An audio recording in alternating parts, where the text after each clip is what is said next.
The Galactic Military Academy on Station Osiris had stood for 3,000 years, training warriors from 600 species across the known universe. Its halls were lined with monuments to heroes, its archives filled with battle reports that made even the most seasoned commanders pause. But there was one section of those archives that few were allowed to access, one collection of records that the Academy Board kept sealed behind 17 layers of security clearance. They called it the Blood Archives. Cadet Zekthor had heard whispers about it since his first day at the Academy. The Vraxian stood nearly 8 feet tall, his forearms rippling with muscle that could crush steel, his exoskeleton bearing the traditional war markings of his people. His species had conquered 40 star systems before joining the Galactic Coalition, and Zekthor carried that legacy with pride. He had come to the Academy expecting to dominate, to prove that Vraxian superiority extended beyond the battlefield and into the halls of learning. He was ranked third in his class of 2,000 cadets. It infuriated him. The cadet ranked second was Pelquin, a Celestian whose crystalline body could refract energy weapons and whose tactical mind had earned her the respect of every instructor. Zekthor could accept that. The Celestians were an old race, wise and calculating.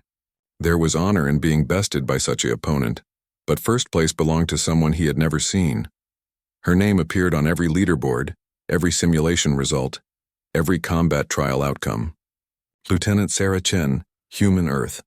She held records in 17 different combat categories. She had the highest scores in tactical analysis, weapons proficiency, hand-to-hand combat, survival training, and strategic planning. Her simulation scores were so far beyond everyone else that the instructors had stopped comparing other cadets to her benchmarks, considering them impossible standards. Yet she was never in class. Never in the training halls. Never in the mess hall or the recreation centers. Zekthor had asked about her, and the responses were always the same. Classified. Need to know. Above your clearance level. It made no sense. Humans were new to the galactic stage, barely 200 years into their membership in the Coalition. They were small, weak creatures with fragile bones and soft skin. They had no natural weapons, no armor plating, no venom or telepathic abilities. By every physical standard, they should have been among the weakest species in the Academy. So how was one of them untouchable? The question consumed Zekthor. He spent his free time researching, digging through publicly available records about human military history. What he found disturbed him. Humans had spent their entire evolutionary history at war, not just with other species but with themselves. Their home planet was a death world, classified as Category 9 hazardous, where nearly everything seemed designed to kill them. Predators, diseases, weather patterns that could wipe out entire cities, tectonic activity that reshaped continents. And humans had not just survived, they had thrived. Their military history was a blood-soaked tapestry of conflicts that spanned their entire recorded civilization. They had weapons that could annihilate planets, strategies that involved acceptable losses in the millions, and a cultural concept they called total war that made even the Vraxian campaigns look restrained. Reading their history was like staring into an abyss of controlled violence, but it was all historical data. Nothing about this Sarah Chen. Nothing that explained why her name was legendary among the instructors, why senior officers would stop mid-sentence when her name was mentioned, why there was an entire section of the archives dedicated to her operations. Zekthor decided he needed to see those records. Breaking into the Blood Archives was considered impossible. The security systems were designed by the Quarith, a species whose technology was centuries ahead of most Coalition races. But Zekthor was resourceful and he had allies. Pelquin owed him a favor from a training exercise, and her crystalline body could interface directly with computer systems. It took them 3 weeks of planning and another 2 weeks of careful execution. But finally, late one station night when most of the Academy was asleep, they stood before the sealed vault.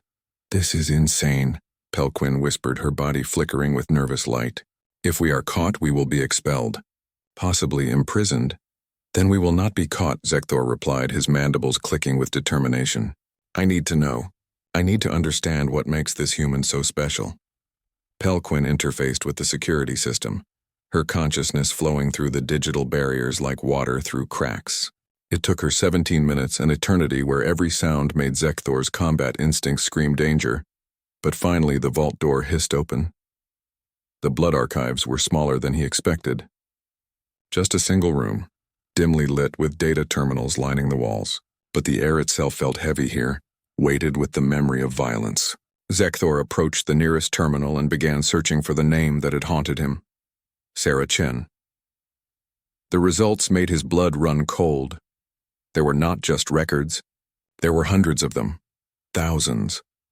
Operation reports, casualty lists, tactical analyses, psychological evaluations, and at the top of each file, stamped in red letters, classified, Nightmare Protocol. He opened the first file. It was an after-action report from a border conflict on the Kelvin Rim 15 years ago. A coalition outpost had been overrun by Kresh raiders, a species known for their brutality and their practice of taking no prisoners. 200 coalition personnel had been captured, dragged to a Kresh fortress moon, and were being systematically executed for entertainment. The coalition had declared the situation unrecoverable. Too many hostiles, too well fortified, too far behind enemy lines. Then they sent her. Lieutenant Sarah Chen, age 19, had gone in alone. The report was clinical in its language, but the numbers told the story.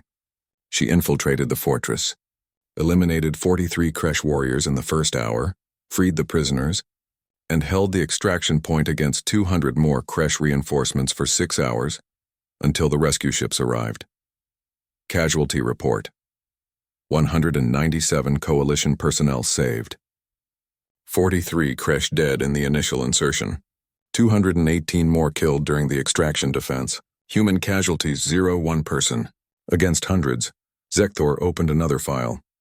Then another. Each one was worse than the last. Operations that should have been suicide missions. Scenarios where the tactical computers predicted 0% survival probability.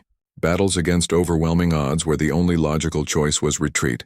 And in every single one, Sarah Chen had not just survived.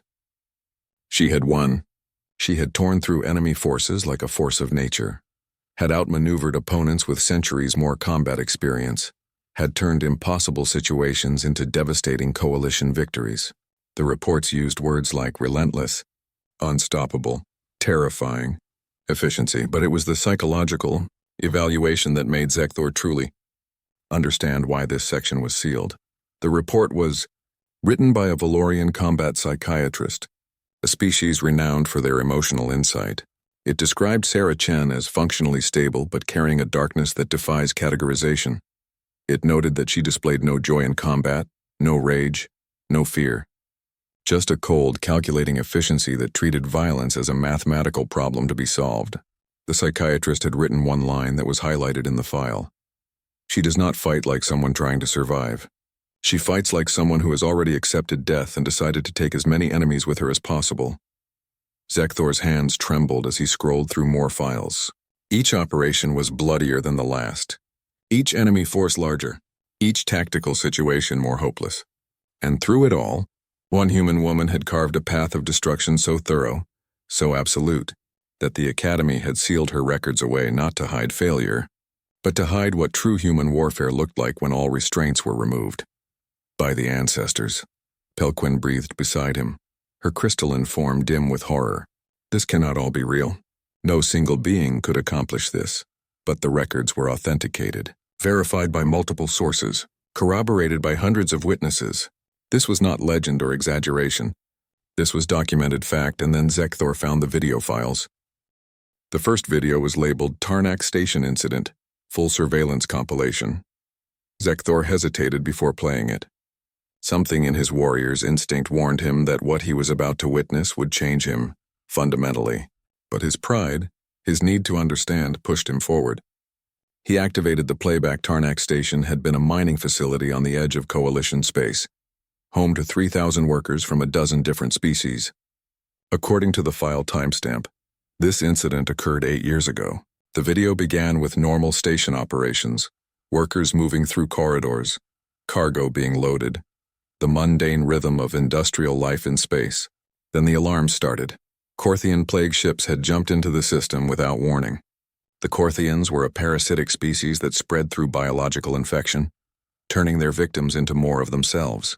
They were one of the few species the Coalition had designated as kill on sight, their very existence a threat to all biological life. 3 plague ships had latched onto Tarnak Station before anyone could react, and the infection began spreading immediately. Coalition protocol for plague ship attacks was absolute. Destroy the infected facility immediately. Allow no one to escape. It was brutal mathematics. 3,000 lives sacrificed to prevent 3 million deaths. The station commander had already transmitted the code authorizing orbital bombardment when Lieutenant Sarah Chen's ship had arrived in system. She was there on unrelated business, a routine supply run. She had no authorization, no backup, no support. The bombardment fleet was already charging weapons. She had less than 40 minutes before the station would be reduced to atoms. The video shifted to internal station cameras. The infection was spreading fast, workers transforming into shambling Corthian drones with horrifying speed. The station security forces were falling back, trying to reach the evacuation pods, but there were not enough pods for everyone, and the drones were everywhere. It was chaos, pure and simple. People were screaming, running, dying. Then Sarah Chen appeared in the footage. Zekthor leaned closer to the screen, studying her. She was small by galactic standards, barely reaching 6 feet in height. Her frame was lean, efficient muscle rather than the bulk Zekthor associated with warriors. She wore standard Coalition combat armor, carried a plasma rifle in her hands and what looked like an excessive amount of additional weapons strapped to every available surface of her body. Her face was young, human features that his species would consider delicate, but her eyes held something that made his combat instincts scream warnings. Those eyes were empty, not with fear or shock, but with the complete absence of emotion. She looked at the infected station the way a butcher might look at meat to be processed. She moved into the station alone. The footage showed her advancing through corridors filled with Corthian drones. She did not hesitate, did not slow, did not show any reaction to the horror around her. She fired with mechanical precision, each shot dropping a drone with perfect headshots. When her rifle overheated, she switched to her sidearm without breaking stride. When ammunition ran low, she used the knives strapped to her thighs, moving through the drones with a fluid grace that looked almost like dancing. But it was not art. It was butchery, elevated to science. Zekthor watched as she cleared corridor after corridor, her movements economical and precise. She never wasted motion, never fired unnecessarily, never allowed herself to be surrounded. She used the station's architecture against the drones, funneling them into kill zones, using doorways as choke points, turning their numbers against them. Within 20 minutes, she had fought her way to the station's environmental control center. That was when Zekthor understood her plan, and his respect turned to something closer to awe. The Corthian infection spread through biological contact and air circulation. Sarah Chen was not trying to evacuate the survivors. She was going to purge the entire station. She accessed the environmental controls and began venting the atmosphere from section after section, flash freezing everything inside. The Corthian drones could not survive hard vacuum. Neither could the infected workers who had not yet fully transformed. It was ruthless. It was necessary. And it was exactly what the bombardment would have done, except she was giving the uninfected workers time to reach the shielded evacuation zones. The video split into multiple feeds, showing her coordinating the evacuation while simultaneously fighting off waves of drones. She was in constant motion, updating survivors on safe routes through her comm system, clearing paths to the escape pods, and killing anything infected that got close. She moved like water, like electricity, like death itself given purpose and direction.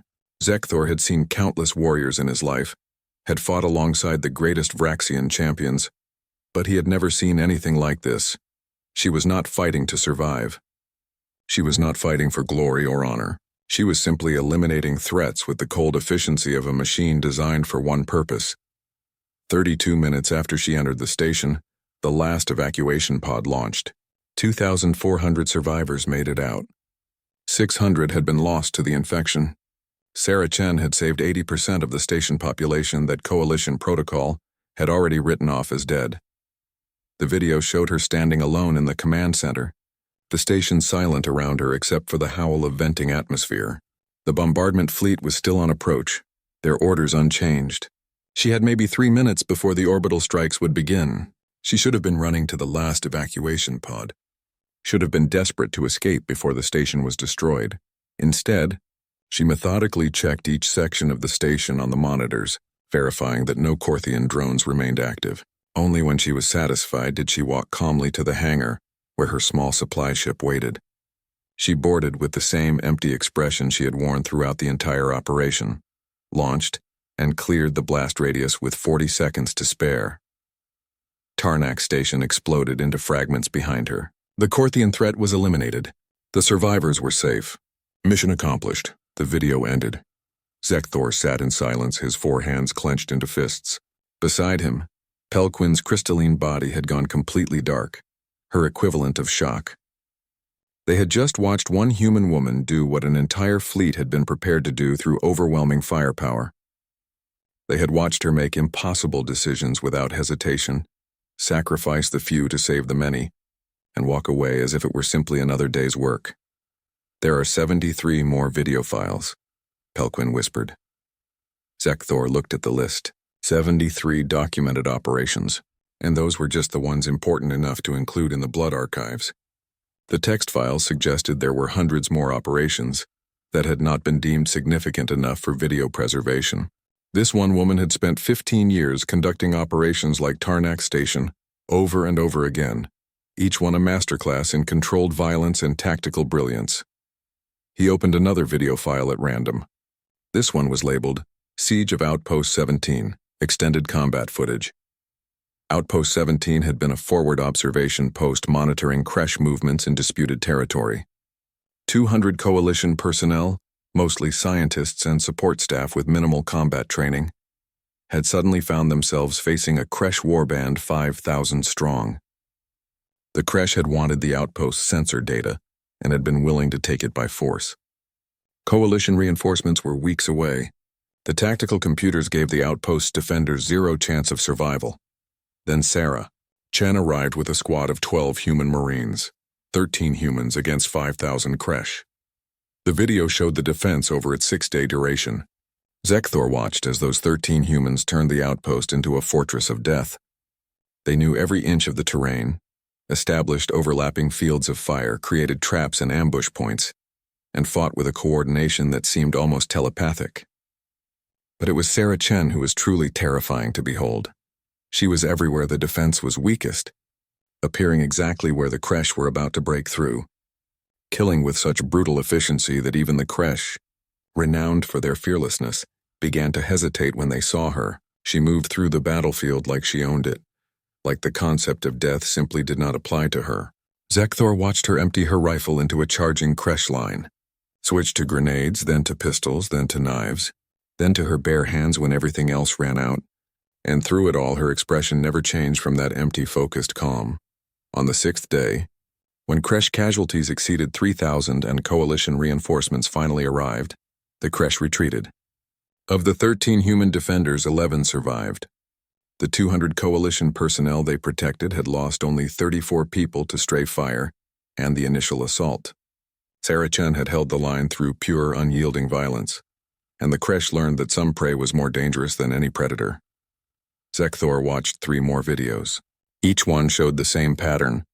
Impossible odds, devastating human response. Sarah Chen at the center of it all, like the eye of a storm made of gunfire and death. By the 5th video, his hands were shaking. By the 7th, he understood why these records were sealed. This was not inspiration. This was terror in human form. Zekthor spent hours in the blood archives, unable to look away despite the growing dread in his chest. Each file revealed new layers to the legend of Sarah Chen, each one more disturbing than the last. What frightened him most was not the violence itself, but the pattern he was beginning to see. This was not a warrior who had been shaped by war.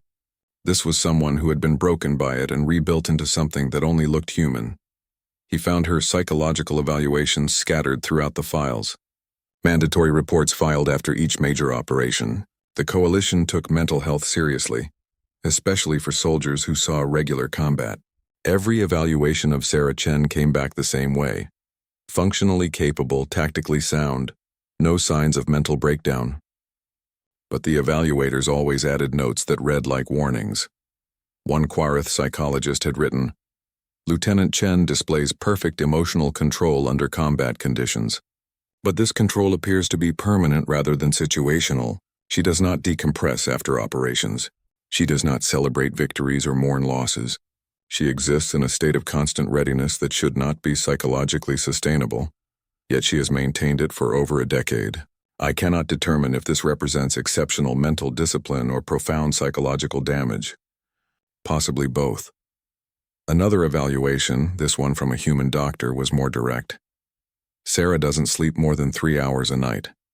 She doesn't form personal relationships. She doesn't engage in recreational activities.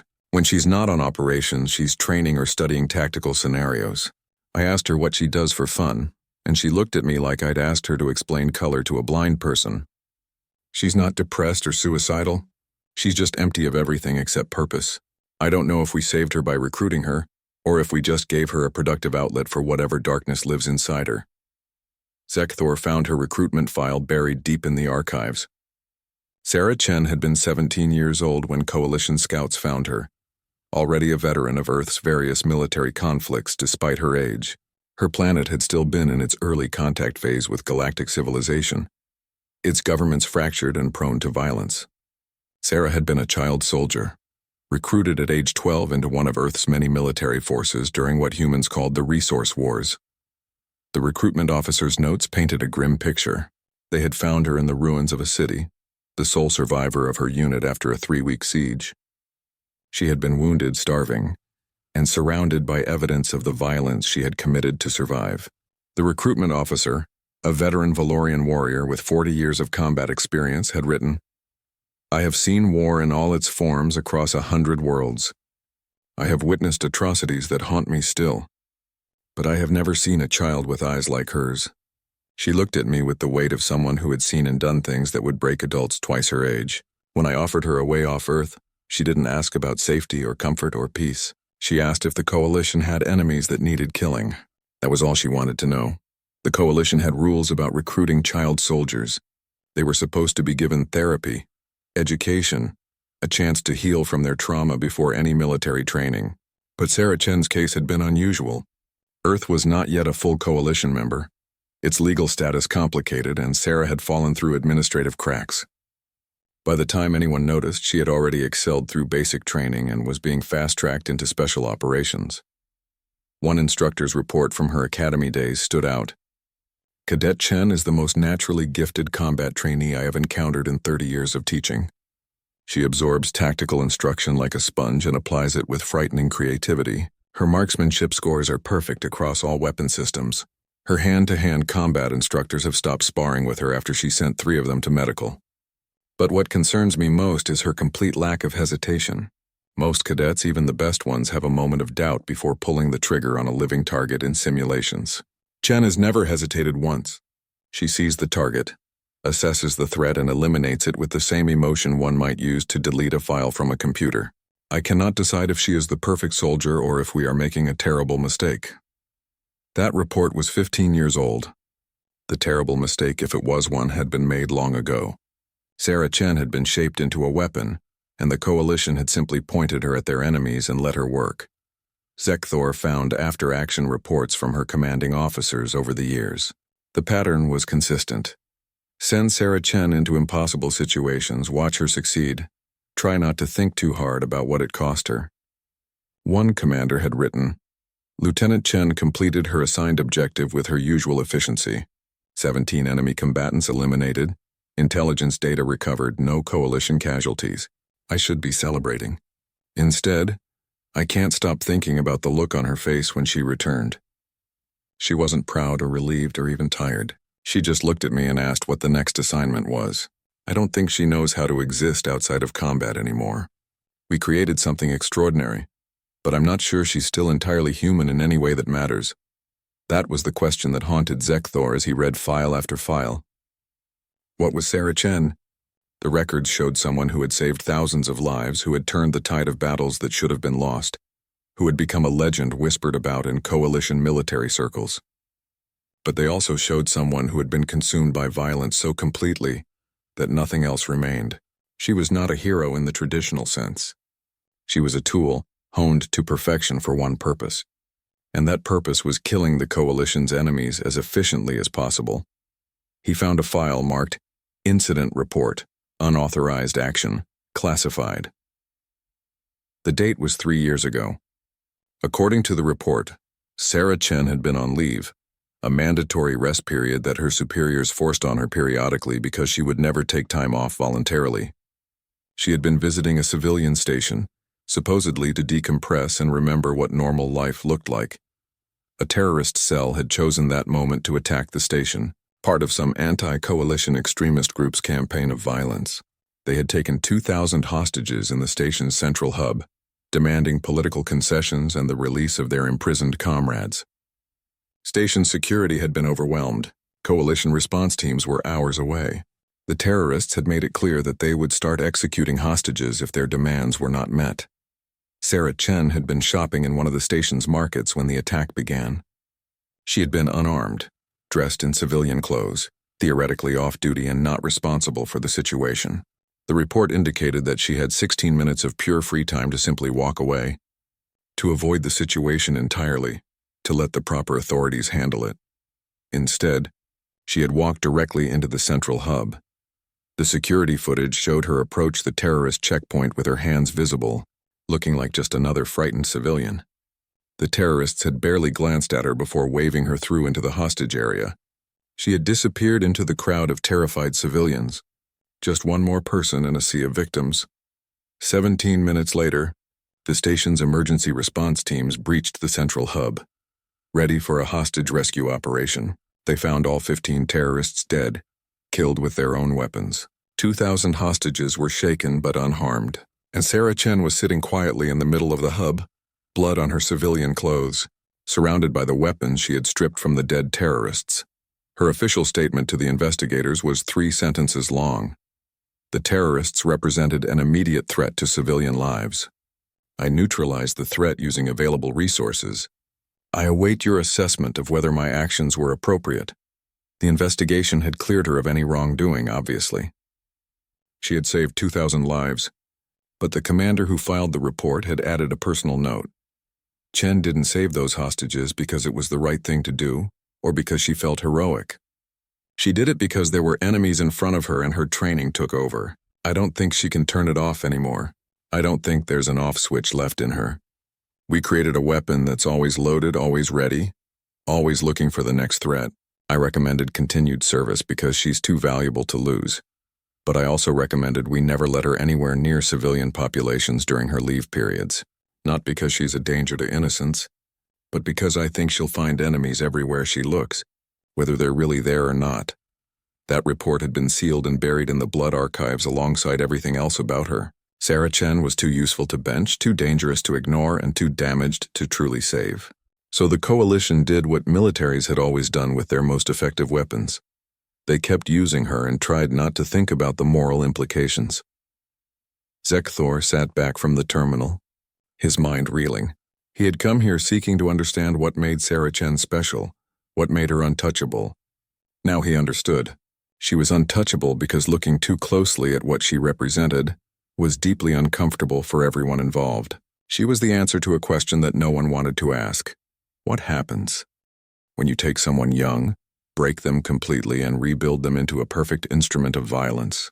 The answer was standing somewhere in this very academy, holding records that would never be broken, haunting the halls like a ghost of humanity's darkest capabilities. We should leave, Pelquin said softly. Her crystalline body was flickering with distressed patterns. I do not think we were meant to see this. I do not think anyone is meant to see this. But Zekthor could not look away. There was one more file dated just 6 months ago, marked with a priority flag. He opened it despite Pelquin's whispered protests. The file was labeled, Operation Nightmare Actual, Combat Assessment and Future Assignment Recommendations. Zekthor felt his breathing slow as he read the mission brief. This was not like the other operations. This was something that made even the previous impossible missions look manageable by comparison. 6 months ago, a coalition deep space research vessel had encountered something that should not exist. They called it a harvester, a massive artificial intelligence from a dead civilization that had been drifting through space for thousands of years. The AI had activated when the research vessel approached, and within hours it had consumed the entire crew. using their biological and digital information to rebuild itself.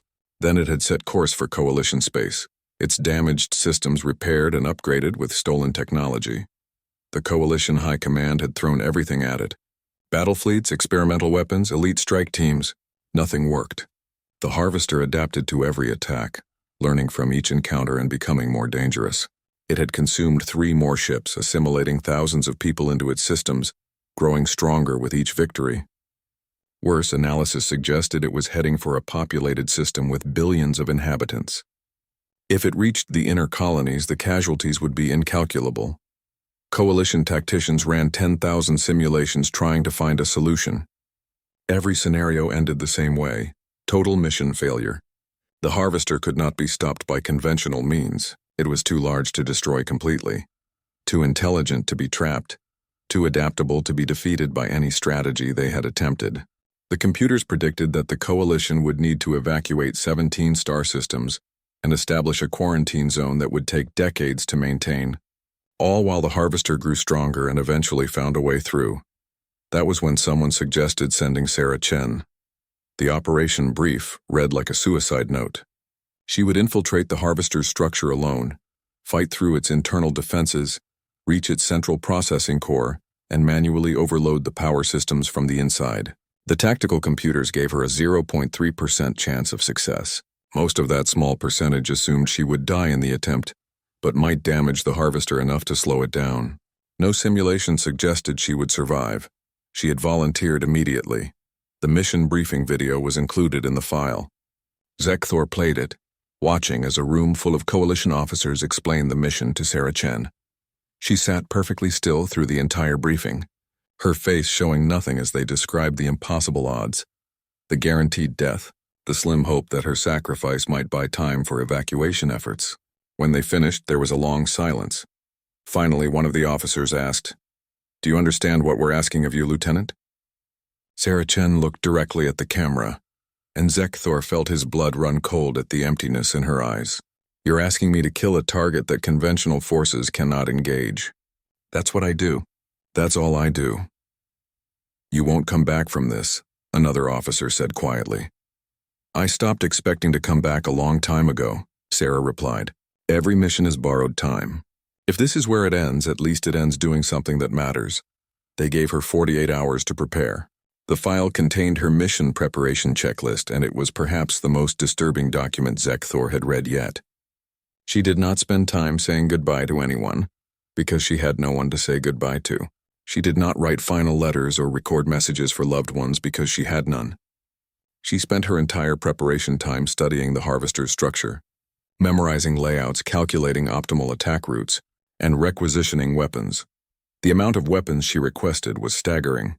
Enough explosive charges to level a small city, plasma weapons that were technically banned by several treaties, biological agents that the Coalition officially denied possessing, chemical accelerants, incendiary devices, and something the file only referred to as Human Package 7 with a clearance level so high that even this archive did not contain details, and Coalition Supply Officer had written a note that was attached to the requisition approval. She asked for all of this with the same tone someone might use to order coffee. No emotion, no hesitation, no sign that she's about to walk into certain death. "I approved everything because what else could I do? Tell her no? She's our last hope, and she's treating it like just another day at work. I don't know if that makes her the bravest person I've ever met or the most broken." The mission footage was recorded by the stealth ship that delivered her to the Harvester. The massive AI construct floated in space like a mechanical moon, its surface crawling with stolen technology and organic matter it had consumed. It was beautiful in a terrible way, a monument to dead gods rebuilt with the flesh of its victims. Zekthor watched as Sarah Chen checked her equipment one final time, her movements mechanical and practiced. The pilot of the stealth ship asked if she was ready. She nodded once, then jumped. The next hour of footage was captured by cameras mounted on her armor and from remote drones that followed at a distance. Zekthor watched as she crossed the vacuum of space, landing on the Harvester's hull and immediately engaging its external defenses. The Harvester had been prepared for ship-scale attacks, for missiles and energy weapons and coordinated fleet maneuvers. It had not been prepared for one human woman with enough explosives to fight a small war. She moved across the hull like a force of nature, destroying sensor clusters, weapon emplacements, and processing nodes. The Harvester adapted quickly, learning her tactics and adjusting its defenses, but Sarah Chen adapted faster. When it blocked one approach, she found another. When it hardened its armor, she exploited structural weaknesses. When it deployed defensive drones, she turned them into weapons against their creator. She fought her way inside through a damaged intake port, and that was when the real nightmare began. The Harvester's interior was a maze of passages lined with technology that had consumed dozens of species. Organic matter mixed with mechanical components, creating an environment that seemed alive and malevolent. The Harvester knew she was inside now, and it focused all its attention on eliminating the intruder. It sent waves of corrupted drones, machines built from the bodies of its victims. Sarah Chen destroyed them with methodical efficiency, her weapons fire lighting up the dark corridors. When she ran out of ammunition for one weapon, she discarded it and moved to the next. When she ran out of explosives, she used the ones she found in destroyed drones. When everything ran out, she used pieces of the Harvester itself as weapons, turning its own structure against it. The footage showed her fighting for 7 hours straight, pushing deeper into the Harvester's core while it threw everything it had at her. She was wounded multiple times, her armor breached and her body bleeding, but she never slowed. She never stopped. She just kept advancing, kept killing, kept moving toward her objective with the inevitability of death itself. The psychological monitors built into her armor recorded her vital signs throughout the mission. Her heart rate remained steady at 70 beats per minute, the same as if she were sitting in a quiet room. Her stress hormones stayed at baseline levels. Her brain activity showed the focused concentration of someone solving a math problem, not someone fighting for their life against impossible odds. It was as if her body did not understand that it was supposed to be afraid. When she finally reached the central processing core, the Harvester made one last attempt to stop her. It sealed the chamber, flooded it with toxic gases, and deployed every remaining defensive system it possessed. The video showed her standing in the middle of that hell, surrounded by fire and death and machines trying to tear her apart, and she just kept working. She placed her explosives with careful precision, wired them together, and armed the entire system while fighting off the Harvester's attacks with one hand. The final transmission from her armor came through clearly. Core charges armed. Detonation in 30 seconds. Primary objective accomplished. Chen out. The stealth ship pulled back to a safe distance. 29 seconds later, the Harvester's core exploded. The chain reaction tore through its structure, destroying the AI's central intelligence and crippling its ability to regenerate. The massive construct went dark, its threat eliminated forever. Coalition analysts confirmed complete mission success.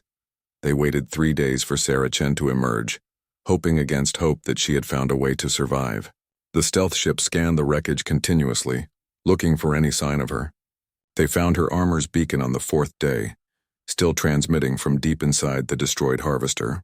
A recovery team went in, expecting to find a body they found. The alarm caught them completely by surprise. Red lights flooded the blood archives as a security alert blared through the speakers. Zekthor's combat instincts kicked in immediately, all 4 of his arms reaching for weapons that were not there. Beside him, Pelquin's crystalline body flashed with panic, her light patterns chaotic and fearful. "Someone knows we are here," she said, her voice tight with terror. "The security system detected us. We need to run, but it was already too late." The vault door sealed with a heavy clang that echoed through the small room like a death sentence. They were trapped in the blood archives with no way out, and no explanation that would save them from expulsion or worse. Zekthor's mind raced through possibilities, trying to find some tactical solution to their situation, but there was nothing. They had been caught breaking into the Academy's most restricted files. There was no talking their way out of this. The terminal screens all flickered simultaneously, displaying the same message. "Remain where you are. Do not attempt to access any further files. Someone will arrive shortly to address this situation." They waited in tense silence. Minutes crawled by like hours. Zekthor found himself thinking about what would happen next. Expulsion was certain. Criminal charges were possible. His family would be shamed, his clan dishonored. All because his pride had driven him to seek answers to questions he should have left alone. He glanced at Pelquin and saw his own regret reflected in her dimmed light. They had made a terrible mistake. and now they would pay for it. The vault door opened. Sarah Chen walked in. Zekthor had imagined this moment 1,000 times since first hearing her name. He had pictured meeting the legendary warrior, imagined challenging her, testing himself against the best the coalition had produced. He had built an image in his mind of what she must be like. Tall and imposing, scarred and hardened, radiating danger and authority. A warrior queen, a battlefield goddess, something larger than life. The reality was far more disturbing. She was small, even for a human. Maybe 5 feet and 8 inches tall, lean and efficient rather than muscular. She wore a standard academy instructor uniform, nothing special or decorated. Her dark hair was pulled back in a simple style. Her features were unremarkable, the kind of face that would disappear in a crowd. She looked young, far younger than her 32 years, as if the violence she had endured had somehow failed to mark her physically. But her eyes, those eyes were exactly as they had appeared in all the videos, empty and cold as the void of space. She looked at Zekthor and Pelquin with the same expression she had worn while walking through fire and death. Complete, absolute neutrality. It was like being assessed by a machine, evaluated and categorized without any human warmth or emotion. "Stand up," she said. Her voice was quiet, almost soft, but it carried absolute authority. They stood immediately. Zekthor realized he was trembling slightly, his combat instincts screaming contradictory warnings. Part of him wanted to fight to prove his warrior's pride. A deeper, more primal part wanted to run, to get away from this creature that wore human skin but radiated something predatory and inhuman. He did neither, forcing himself to meet her gaze despite every survival instinct telling him to look away. Sarah Chen walked slowly around the room, glancing at the open terminal screens, reading the files they had accessed. Her expression never changed. She moved with precise economy, not a single wasted motion, like every step had been calculated for maximum efficiency. When she finished her circuit, she stopped directly in front of them. "You broke into the blood archives to research me," she said. It was not a question. Zekthor's pride flared despite his fear. "Yes, I wanted to understand how one human could hold every combat record in the academy. I wanted to know what made you better than everyone else." Something flickered in her eyes, too quick to identify. "And now you know." "Now I know you are not better," Zekthor said, his warrior's honor demanding honesty even in defeat. "You are just more broken. You have sacrificed everything normal beings value to become perfect at killing. That is not superiority. That is tragedy." He expected anger, maybe violence. Sarah Chen just nodded slowly. "You're right. That's exactly what I am. A tragedy that the coalition has spent 15 years making worse." She gestured at the terminals. "You read the files. You watched the videos. You saw what I've become. So now we have a problem." Pelquin spoke for the first time, her voice trembling. "You are going to report us. We will be expelled." "No," Sarah said simply. "I'm going to teach you." The words hung in the air, making no sense. Zekthor stared at her, confused. "Teach us what?" "Why these records are sealed," Sarah replied. She moved to one of the terminals and began accessing files with quick, practiced movements. "The Academy Board thinks these files are classified to protect operational security, to keep enemy forces from studying coalition tactics. That's part of it. But the real reason is simpler. They're sealed to protect cadets like you from understanding what war actually costs." She pulled up a file Zekthor had not seen, one marked, "Academy Incident Report, Cadet Psychological Breakdown, Multiple Cases." The document detailed a disturbing pattern. 6 years ago, before the blood archives were fully sealed, a group of advanced tactical students had been given limited access to historical operation files as part of their training. The files had included some of Sarah Chen's early missions, sanitized versions that removed the worst details. Even those sanitized reports had caused problems. 12 cadets out of a class of 300 had experienced severe psychological distress after reading about operations where acceptable casualties were measured in percentages rather than individuals, where tactical decisions meant deliberately sacrificing some units to save others, where victory was defined by minimizing losses rather than preventing them entirely. 3 cadets had dropped out of the program entirely. 2 had required extended therapy. The rest had struggled with depression and anxiety that affected their performance for months. War is not what they show in the training hollows. Sarah said, her voice still quiet and empty. It's not heroic last stands and glorious victories. It's math. Brutal, heartless math. You calculate acceptable losses. You sacrifice pieces on the board. You make decisions that will haunt you forever, because the alternative is worse. Most cadets are not ready to understand that. They think they are training to be heroes. They need to believe that, or they would never make it through the program. She pulled up another file, this one showing psychological profiles of successful coalition officers. The best military leaders have a specific trait in common. They can make terrible decisions without breaking. They can order people to die and then sleep at night because they know it was necessary. The Academy tries to develop that trait carefully, gradually, over years of training. But if cadets see too much reality too soon, they break before they're ready. Zekthor felt his anger rising. So the solution is to lie? To hide the truth until we are too invested to quit? Yes, Sarah said bluntly. Because the alternative is no military at all. If everyone understood the true cost of war before they signed up, very few would volunteer. But the coalition needs defenders. The universe is not safe or kind. There are species that want to destroy us.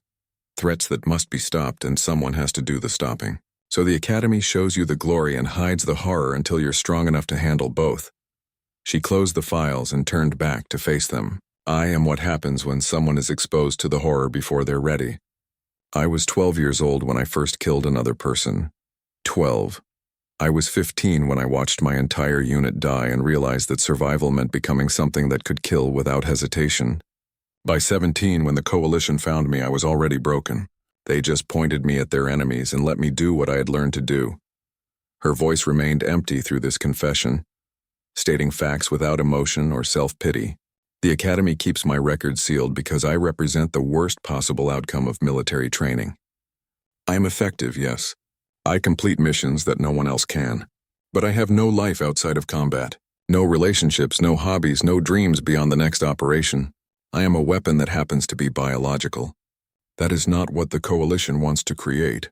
They want officers who can fight when necessary, but also live when the fighting stops. They want heroes who remain human. I am proof that sometimes the two cannot coexist. Zekthor stood in silence, processing her words. Everything he had believed about military honor and warrior glory was crumbling around him. He had grown up hearing stories of Vraxian heroes who conquered worlds, warriors who achieved immortality through their deeds. He had come to the Academy expecting to join those legends, to prove himself worthy of his people's proud history. Now he was standing in front of someone who had achieved more than any Vraxian hero ever had, and she was telling him it had destroyed her. "Why are you telling us this?" Pelquin asked softly. "You could have just reported us and been done with it." Sarah Chen was quiet for a long moment. When she spoke, there was something in her voice that might have been regret, though it was hard to tell through the emptiness. "Because I saw your name on the security alert, Cadet Zekthor. I know you. Not personally, but I know your type. You're third in your class, close enough to the top to see first place, but unable to reach it. That eats at you. You're proud, competitive, driven by the need to prove yourself. You break into restricted archives because you cannot accept that someone is better than you without understanding why." She looked directly at him, and he felt pinned by that empty gaze. "I was like you once before the wars. I wanted to be the best. I pushed myself harder than anyone else, competed in everything, never accepted defeat. That drive is what made me survive when others did not. But it is also what made it impossible for me to stop, to rest, to ever be satisfied with good enough. My competitive nature became the engine of my destruction." She turned to Pelquin. "And you, Cadet Pelquin, you are ranked second, intelligent and capable. But you followed Zekthor here despite knowing it was wrong. You value loyalty and friendship, and those are good traits for an officer. But in war, those traits will be used against you. You will be ordered to send friends to die. You will have to choose between loyalty to individuals and duty to the greater cause. If you cannot make those choices, you will break. If you can, make them. They will hollow you out piece by piece until you become something like me." The assessment was clinical and devastating. Both cadets stood in uncomfortable silence, seeing themselves reflected through her cold analysis. Sarah Chen moved to the terminal and began systematically closing all the files they had accessed, erasing the evidence of their breach. "I am not going to report you," she said as she worked. "The Academy Board does not need to know you were here. But you need to understand something important. You both have potential to become excellent officers. You could have long, successful careers defending the Coalition, making command decisions that save lives and win battles, but only if you let go of whatever brought you here tonight." She finished with the terminal and turned back to them. "Zekthor, you need to accept that some records will never be broken, because they were purchased with costs you should not be willing to pay. Stop measuring yourself against me. I am not the goal. I am the warning. Focus on becoming the best officer you can be, without sacrificing your humanity in the process. And Pelquin, you need to understand that loyalty has limits. There will be times when doing the right thing means going against your friends. Times when your duty requires you to make unpopular choices. Learn to balance your heart with your head, or war will break you by forcing you to choose between them." The lecture was bizarre, receiving life advice from someone who, by her own admission, had no life. But there was something in Sarah Chen's words that rang true, a hard-won wisdom purchased through suffering. She was trying to spare them the mistakes she had made, trying to push them toward a better path than the one she had walked. "What happens now?" Zekthor asked. "You let us leave and pretend this never happened?" "Not exactly," Sarah said. She moved to the vault door and opened it, revealing 2 Academy security officers waiting outside. Zekthor's hope died instantly, his body tensing for the consequences he had thought he might escape. But Sarah Chen held up a hand, stopping the officers from entering. "These 2 cadets accessed the blood archives without authorization," she told the security team. "However, they did so believing they were following proper research protocols for their advanced tactical studies project.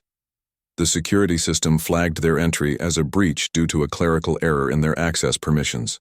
I have verified their identities and confirmed they are enrolled in the appropriate coursework.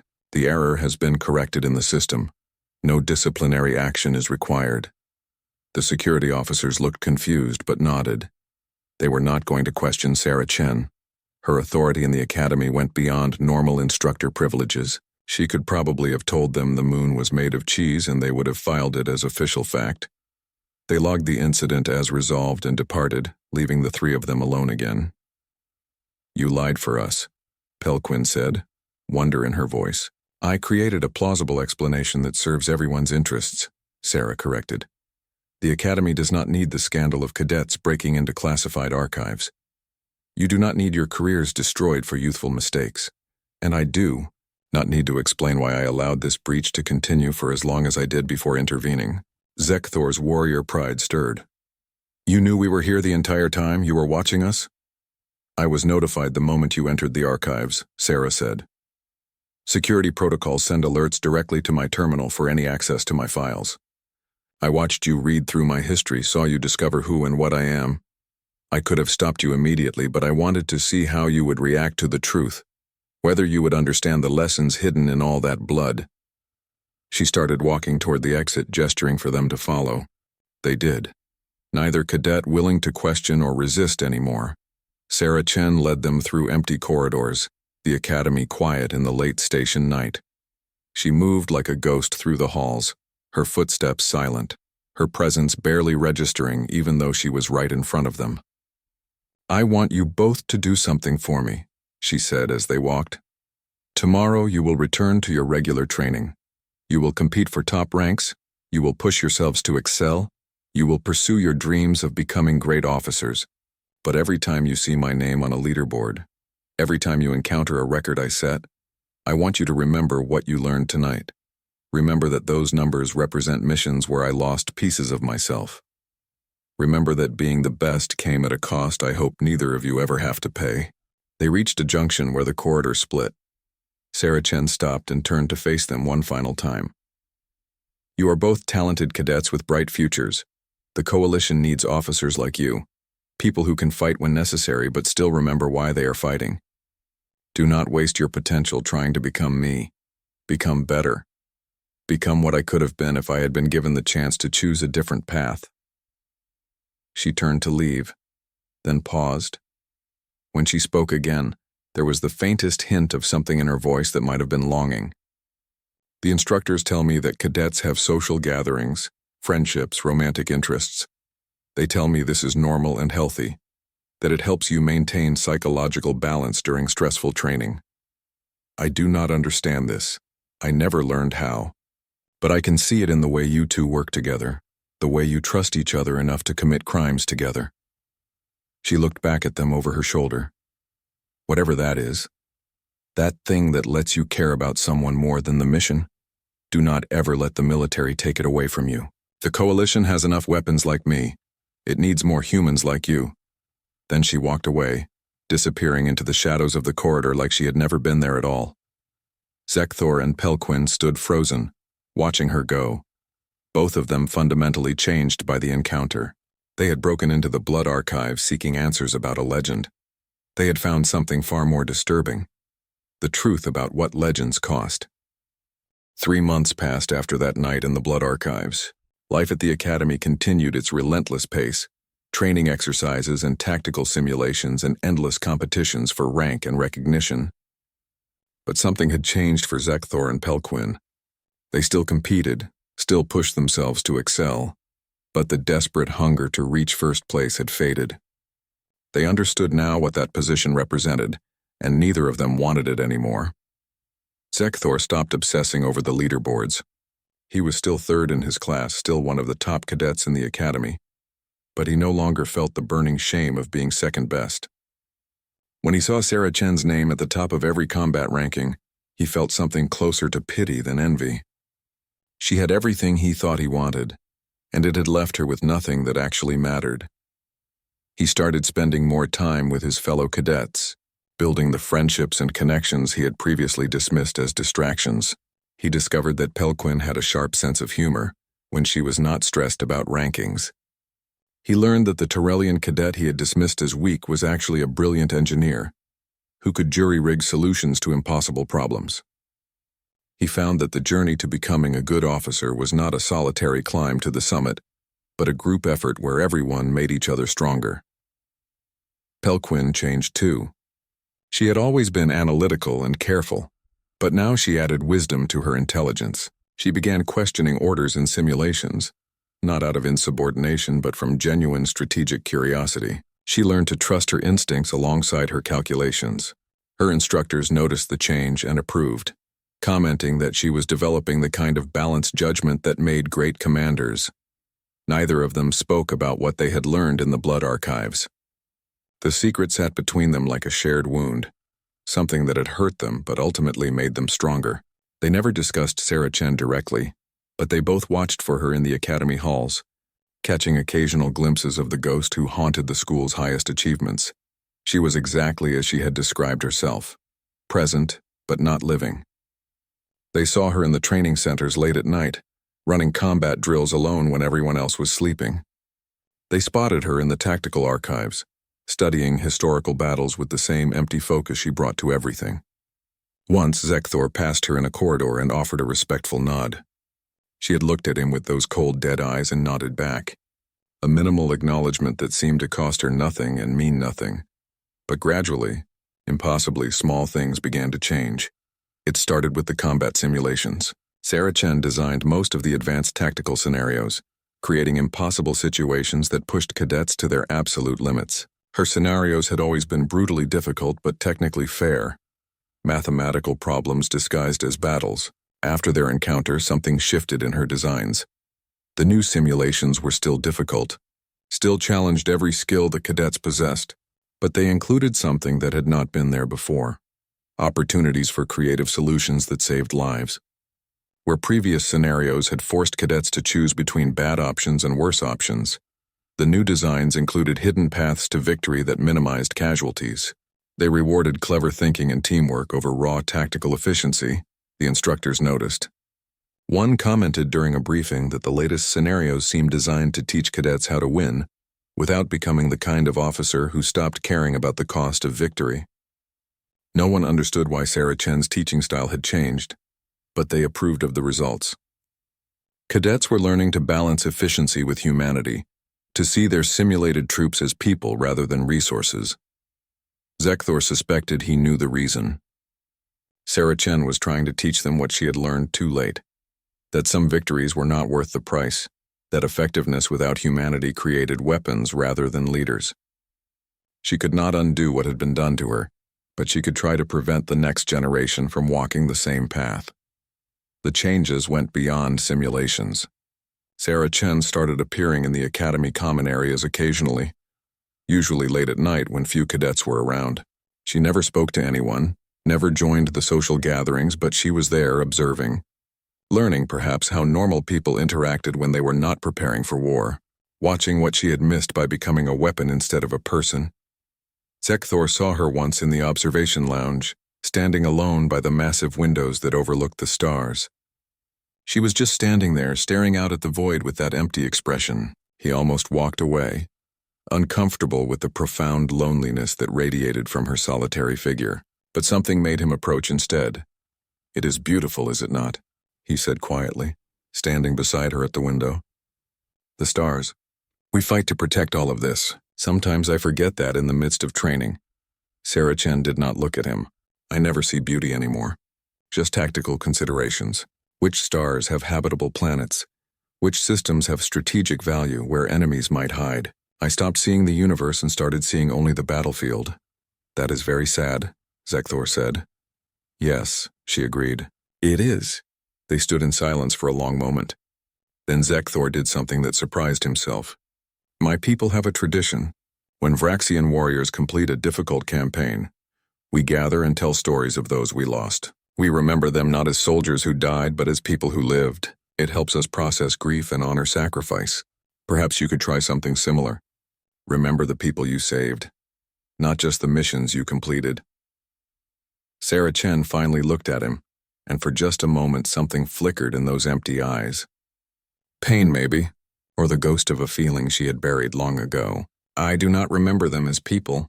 I never learned their names, never heard their stories. They were just numbers in mission reports, objectives to be secured." "Then maybe," Zekthor said carefully, "you could start learning now. Not the past, but the people around you now, the cadets you teach, the instructors you work with. Maybe it is not too late to remember how to see people instead of mission parameters." He left before she could respond, not wanting to push too hard or presume too much. But he had planted a seed, and he hoped it might grow into something that could help her, even if only a little. Weeks passed. Graduation was approaching for the senior cadets, including Zekthor and Pelquin. They had both done well, earning respectable ranks and promising assignments. Zekthor would be joining a Vraxian battle group as a tactical officer. Pelquin had been selected for an intelligence analysis position that suited her analytical mind perfectly. They were proud of what they had accomplished and excited for the next chapter of their careers. The night before graduation, Zekthor found a message waiting on his personal terminal. The sender was listed as anonymous, instructor-level access. The message was brief. "Cadet Zekthor, you asked me to try seeing people instead of mission parameters. I have been attempting this for the past several weeks. It is difficult. My mind naturally categorizes individuals by tactical value rather than personal qualities, but I have been making an effort. I have learned the names of the cadets in my advanced combat course. I have read their files, not just their performance metrics, but their personal histories. I am beginning to understand them as individuals who have lives beyond their training. This is uncomfortable and strange. It makes the job harder because I care about outcomes in ways I did not before. But you were right. It is important. I wanted to thank you for the suggestion. You helped me remember something I had forgotten. That being human means more than just biological classification. It means choosing to connect with others even when doing so causes pain. I'm not good at this yet. I may never be good at it, but I am trying. That is something I had stopped doing a long time ago. I wish to tell you this before you graduate and leave the academy. You will be a good officer, Zekthor.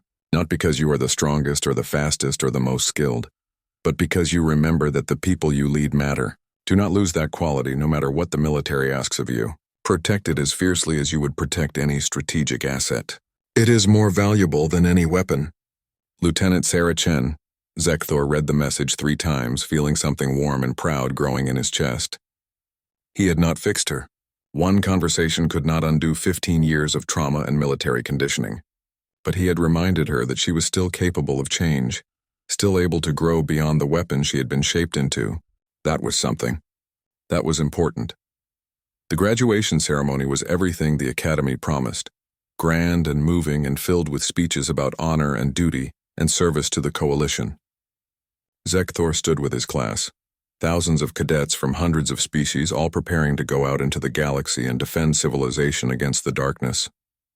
He felt the weight of responsibility settling onto his shoulders, the understanding that lives would depend on his decisions, that he would face situations where there were no good choices, but he also felt prepared. Not because he had learned to be perfect, but because he had learned to be human. He knew he would make mistakes, would face failures, would carry regrets. But he would face them as a person, not as a weapon. That was the true lesson the Academy had taught him, though not in the way its founders had intended. As the ceremony concluded and the new graduates celebrated with families and friends, Zekthor caught sight of a solitary figure standing at the back of the assembly hall. Sarah Chen watched the celebration from the shadows, her expression unreadable. But when she met his eyes across the crowd, she did something that shocked him to his core. She smiled. It was small, barely visible, probably painful for someone who had forgotten how to make such expressions. But it was real. She was trying. Maybe that was all anyone could do. Keep trying.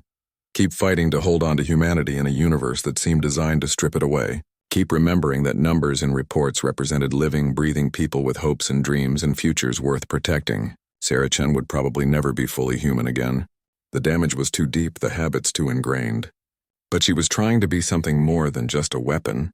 And that effort, that refusal to completely surrender to what she had been made into, was perhaps the most human thing about her.